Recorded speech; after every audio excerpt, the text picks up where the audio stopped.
Exactly. Well, okay, so that's another good question is I was thinking it might be fun to sort of reminisce about some of the old favorite restaurants. There was the Chart House, the Mine Company, Steak Pit, Steak Pit, yeah. Barbara Guy and yeah. yeah.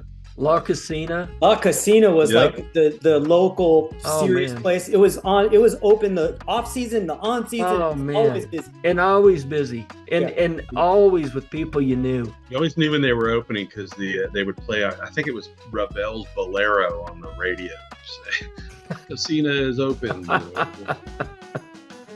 Yeah. That was there were so many great restaurants and places to go. There, Arthur's. I heard you guys talking about that on one of these podcasts. Yeah. We used to always go there for breakfast after church, and that was always a treat. And Yeah. the Wiener Stube. Wiener Stube was classic. Were you guys on the float for Arthur's? Well, I remember we used to do that when we were real little. We'd get on the float no. for winter school or whatever. The closest we ever got to a parade is we put bags over our heads and marched through the winter school parade with our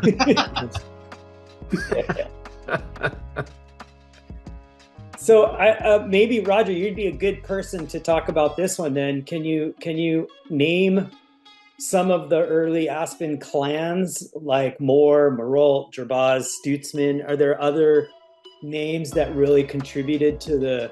Well, yeah, there's so many of them. There were, on the skiing side, there were the Taches and Stapletons and the Mills, the Madsons. Madsons, yes. The Armstrong family had been there a long time.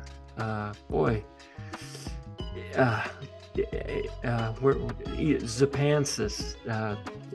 You mentioned Popish's. Yes, Popish. That's something we're missing now.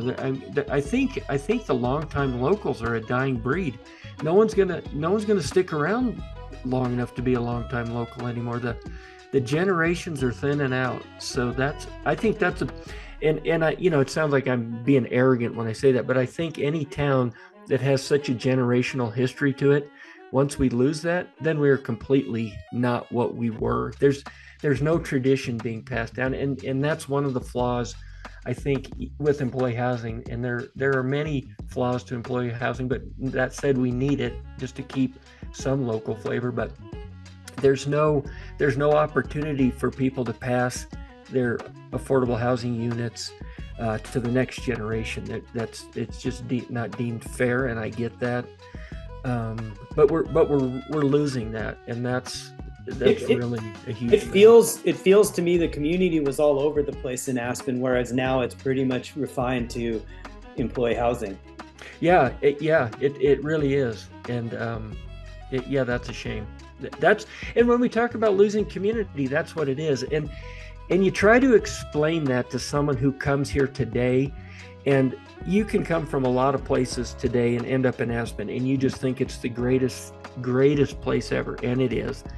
But it's hard to explain to someone what we're losing because they don't know it. It's so much of it is already gone that they can't even look at something as an example of what we've lost, or they can kind of get a sense of what they might be losing in the future, but not really. So all of us and all those old families we knew, and our own families, they're just dissipating into very, very small groups of people hanging on, and eventually I think that will just all go away. And it's sad right now, and it'll be sad until the last one is gone, and then nobody will remember, and then it won't be sad anymore.